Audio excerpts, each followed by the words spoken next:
Aloha and welcome. This is your resource, Twizzle.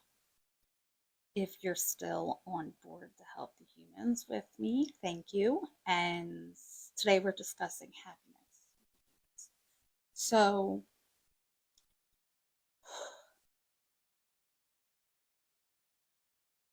approximately, this place is going to be backwards, 2,500 years ago, approximately, 2,500 uh, years ago, there was a prince named Siddhartha Gautama. He was born in Nepal, which now where he was born is now in Northeast India, not Nepal anymore. Yeah, he's this prince. He was married. He had a child. He was happy, and everything was going really well for him. And the story goes is that around the age of 29, he first encountered for the very first time uh, sickness, old age, and death. These things were new to him at the age of 29. He he was so struck by the idea that we all can get sick, we all get old, and we all eventually die. And like this was news to him, apparently. And he couldn't handle it. He just wanted to figure out how to be happy in spite of this tragic news. Uh, and basically, he spent years wandering, trying to find different disciplines of life, different variations of being a monk to try to figure it out. Only under the Bodhi tree he attained only then did he attain enlightenment of the true nature of existence. He had this epiphany that when you combine meditation, logic, and empathy, gratitude, and mindful living, one can be happy.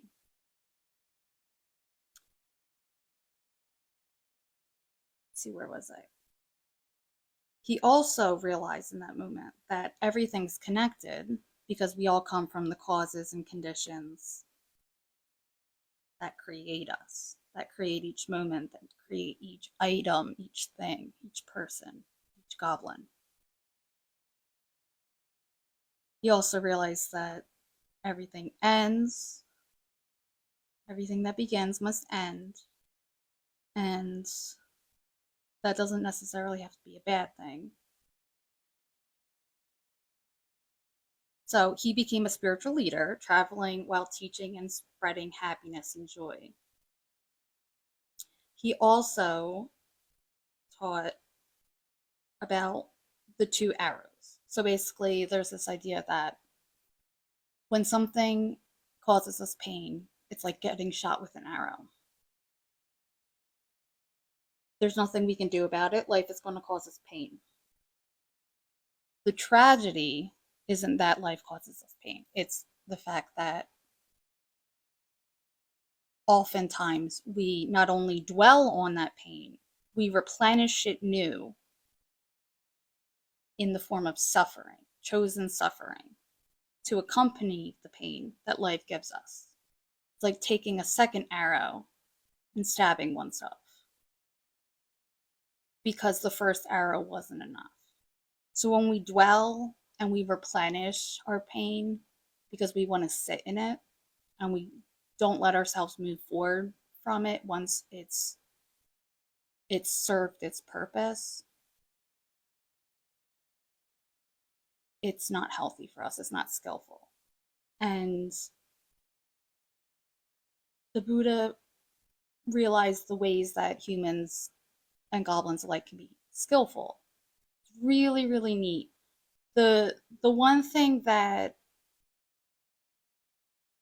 um I wasn't going to talk about this right now, but I'm going to interject with the thing about the Dalai Lama. So the Dalai Lama, in case you didn't know, the Dalai Lama is actually the highest spiritual leader who's alive for the Buddhist ideology, for Buddhism. for what the Buddha taught. And although the Dalai Lama believes in some things that I don't believe in, that the Buddha himself didn't teach, because the Dalai Lama is amazing, obviously. But the Dalai Lama does do some, does, yeah, deal with some stuff that is not scientific. And that's the departure from the Buddha. The Buddha believed in only scientific things. Even he even stated that if Buddhism disagrees with science, then Buddhism should change. That's Buddhism should always be able to fit within science because it is scientific.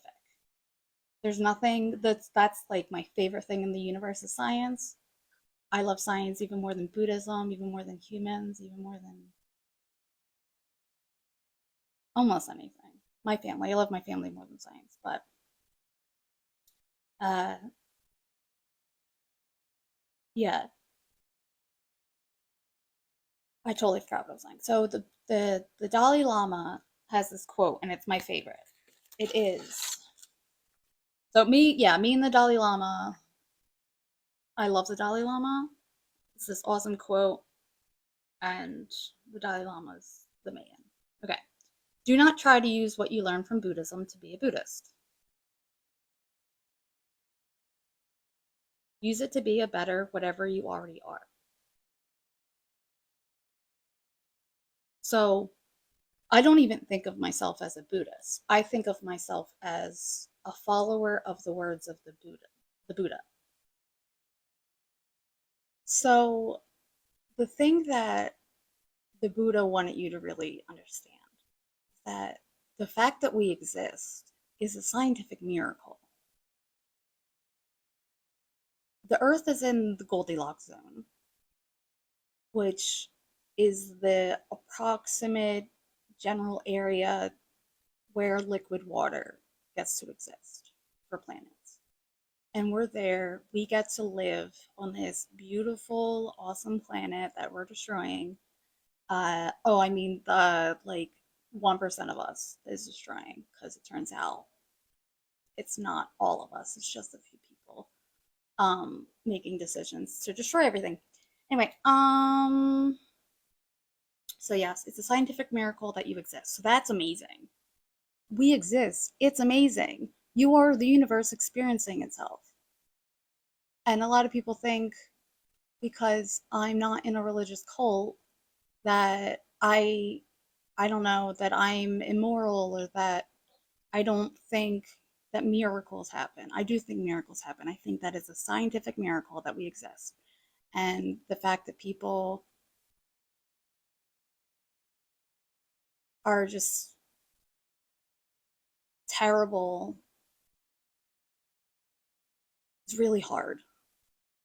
It's a really big disappointment with how bad it turns out most men are.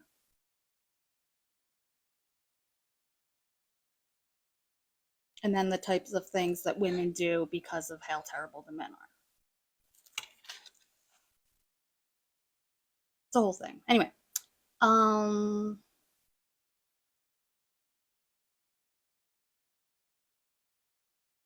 I've talked about this a few times, but in case you didn't know, the way to be happy is by being so grateful that you are nothing but happy. And an example of this is people who have near death experiences. For a lot of those people, it's the first time in their life that they are truly grateful for all of the wonderful, amazing people and things in their life. And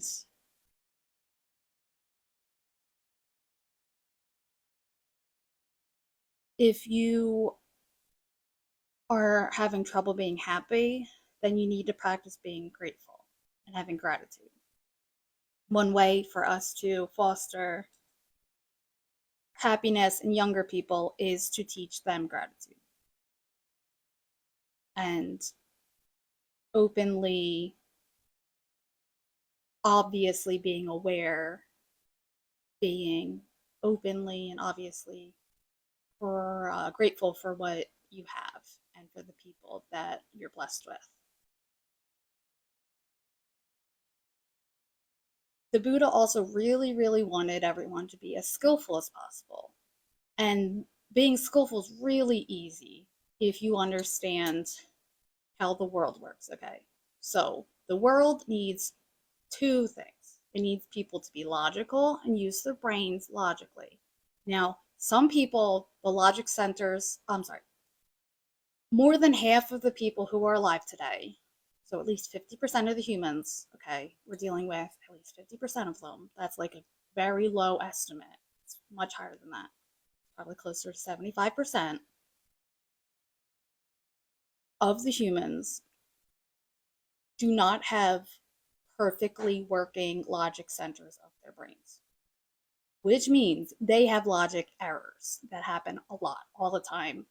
They can't really help it. They are just not logical creatures. These 50 to 75% of these humans. Okay. Which is why we don't argue with them. Or, and we don't change their minds. We don't attempt to change their minds because we are unable to change their minds. Right?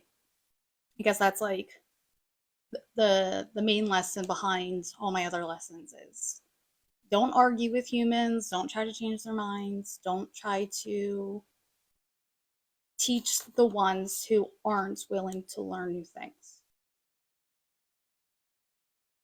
And I said it in the first lesson, I'll say it in this lesson. The difference between a good person and a bad person is empathy.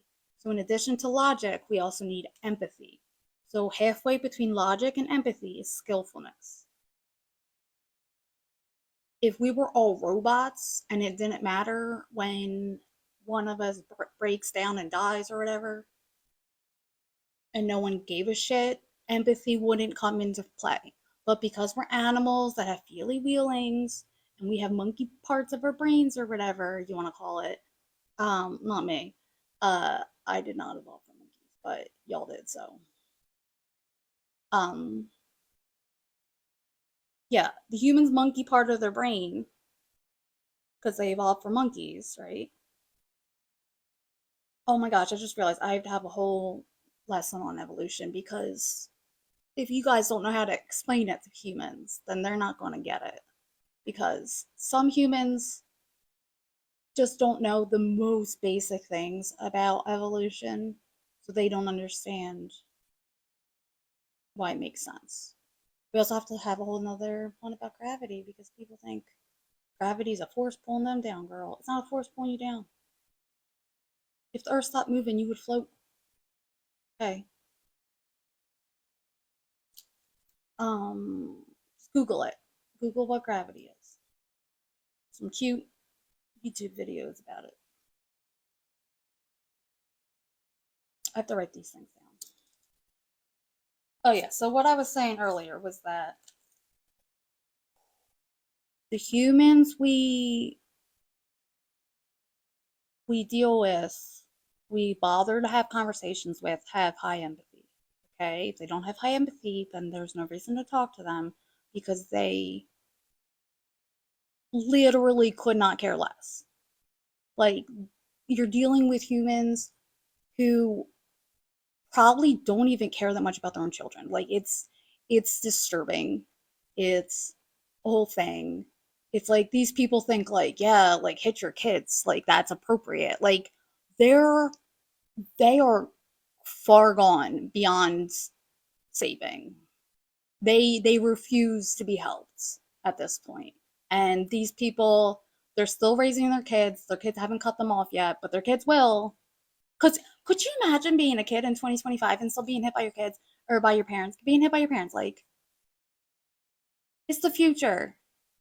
Like my my little computer I'm recording on right now is talking to space as I'm making this thing. You know what I mean? It's talking to space. And there are still humans hating their kids thinking that's appropriate. Like, and then you want your kids not to hit their spouse? Why is it okay to hit your kids but not your spouse? Why are kids given less rights than your spouse, right? Why are little children, why are babies, why are children not even level 1 yet, still in the fucking tutorial mode? Babies, tutorialing it up, getting hit by their parents for not, what, being logical? They're not logical beings. They didn't develop logical centers of their brain very much yet, right? You know what's amazing about being a parent? If you actually understand how their brain works, then you get to like watch them become logical creatures. And it was very obvious when it really started to take off. It was amazing because all that effort you put in as a conscious parent really, everything becomes kind of easy. A lot of things I say a half a sentence to my child and they go, oh, okay. And they know where I'm coming from, where I'm going. They're picking up what I'm putting down. I don't even have to finish my sentence.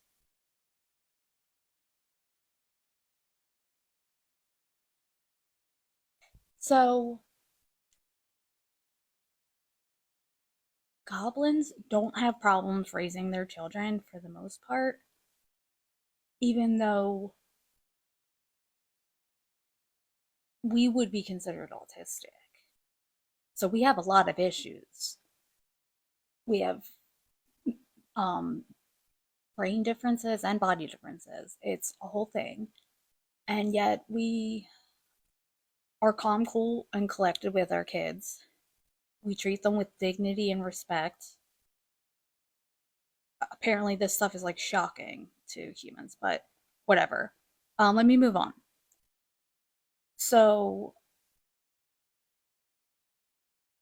the whole point is to be so ridiculously grateful that you are nothing but happy.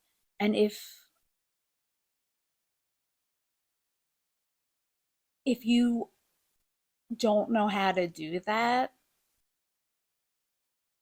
then start a gratitude journal. Yes. Think about things that you're grateful for.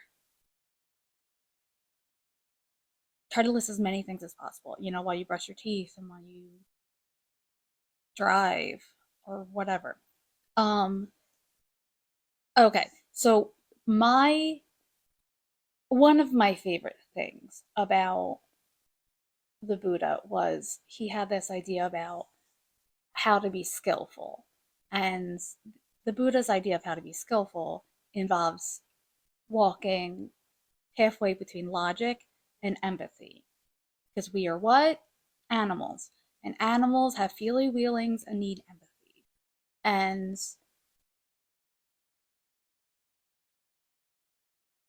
sorry, I got distracted. Um so by walking halfway between logic and empathy, we can be skillful. We can make good choices in every decision we make. We can think before we speak. We can choose to be kind, always, because that's free. Yeah.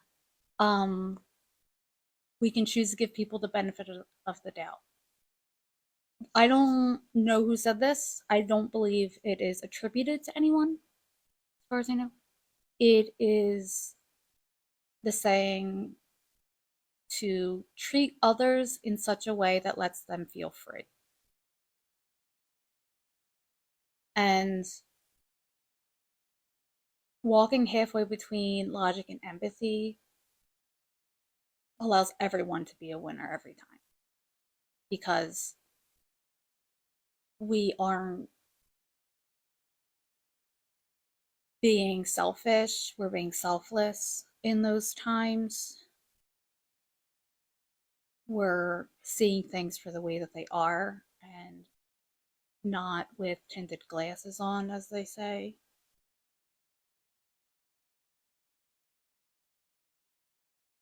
Another really important thing in Buddhism that the Buddha wanted everyone to know was that one day, we don't know when, we don't know how, something fundamentally is going to change for the worse in your life.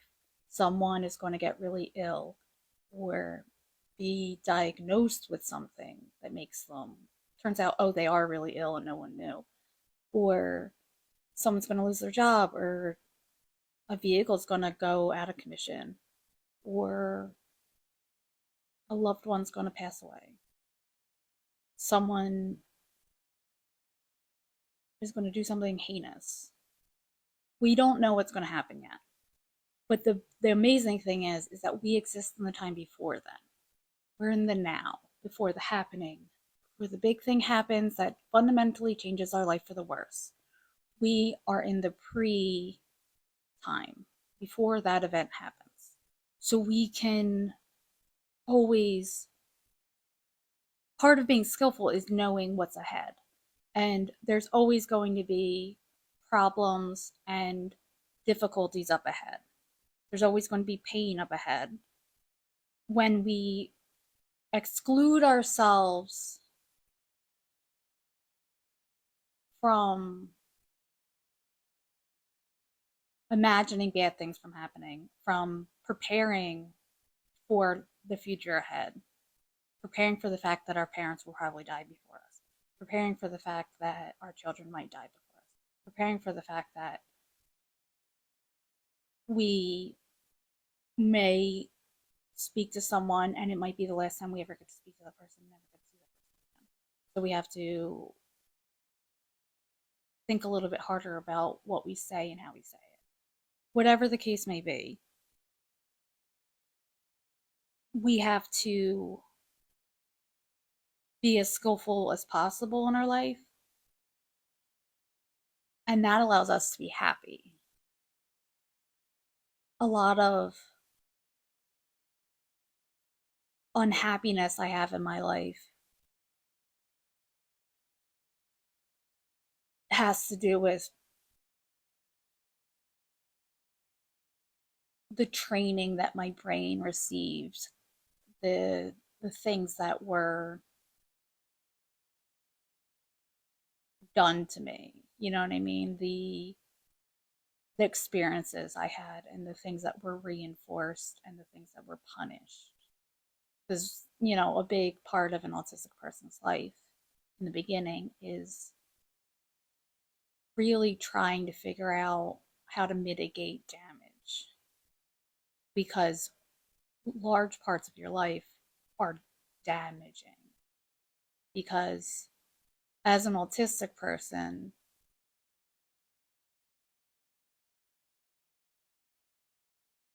our lives are difficult, and as small children with difficult lives don't hide it well and don't deal with it well, because they have not yet developed strategies to deal with their big emotions. They are not yet able to be logical because the logical centers in their brain haven't developed yet.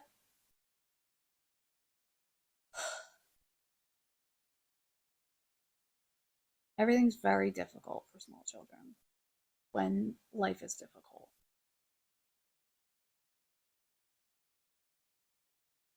I need to focus up. Another thing I want to talk about was this whole idea that in Buddhism, everything's interconnected, but everything also is impermanent, which means everything comes to an end. And you and I are just as impermanent as anything else. We think of ourselves as these solid, real things that exist, when you're really just a bunch of cells, most of which on the outside that we see are dead. Like my hair is dead cells, my skin, the outside layers of my skin are dead cells and stuff like that. Well, anyway, um,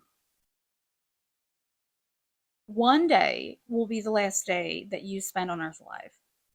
And that is true for every human and every goblin. And it is skillful to assume that today is your last day as a Buddhist.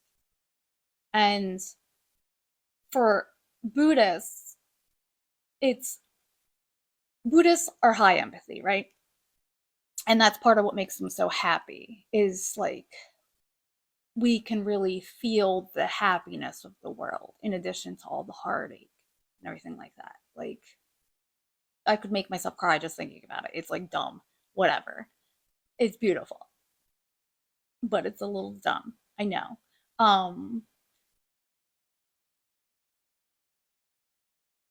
my favorite sweater. Oh, my nose. So, what was I gonna say? So today it might be your last day on Earth. So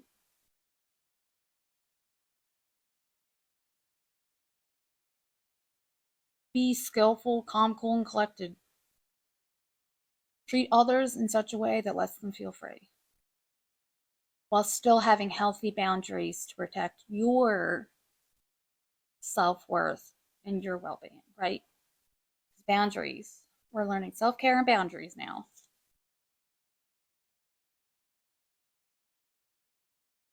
Um,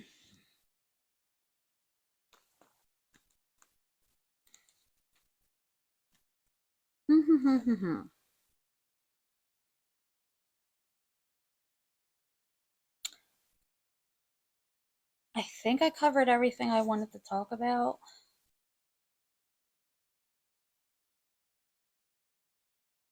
So, um, if you have any questions, comments, or concerns, um, message me, email me. My email is